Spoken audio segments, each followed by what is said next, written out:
What's up, YouTube? I wanted to do like a kind of 1 year review of my 2019 Trek Fuel EX5. Kind of the goods, the bads, and what I've done with it so far, which is not a whole lot, which says a lot about the bike. I'm really enjoying it right now. When I first got the bike, I was having some issues with the crank. One of the sealed bearings cracked, and it was really loud ticking, and it took them a little while to figure out what it was. Like 3 trips. They tightened it up and cleaned it and greased it because they couldn't get it to duplicate. And then because it got worse when I brought it back, they found out. I brought it back. When I brought it back, they fixed it.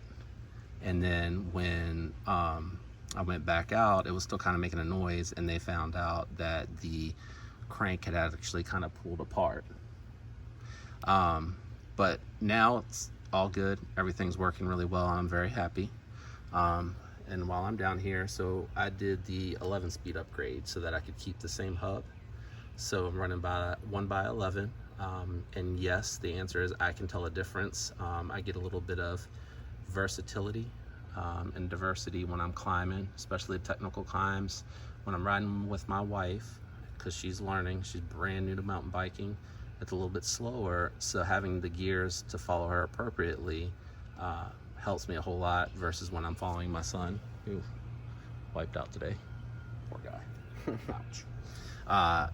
It helps me because I have the right gears to kind of try to follow him. I really can't keep up with him. I'm 43, he's 18, you do the math. But very minor as far as what I've done.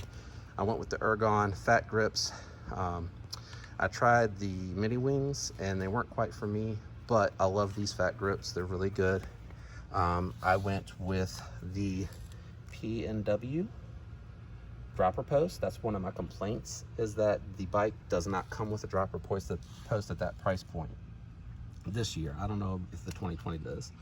And then I went with the Stealth or hidden lever for the dropper post. And then, as you can see, the NX shifter upgrade. I love the NX over the Dior. I feel like it shifts faster and smoother for me, and again, the extra gear is nice.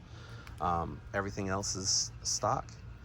I think RockShox has done a really good job with their suspension versus where they were when I started out, you know, how many ever years ago. The only other thing that I changed out, I went with the Italian Man, and I'll do a review on that seat later, but this seat allows me to ride without pads. That's all I'm going to say about it. But I just wanted to do like a kind of 1 year. Bike's held up well, very happy with it.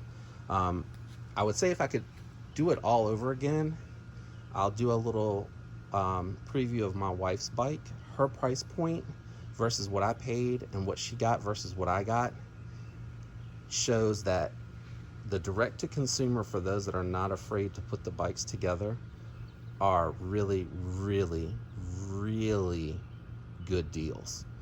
So I'll go over that. I think if I did another bike, I would probably go the route that she went. But not knocking this bike for the money, it is big bang for the buck.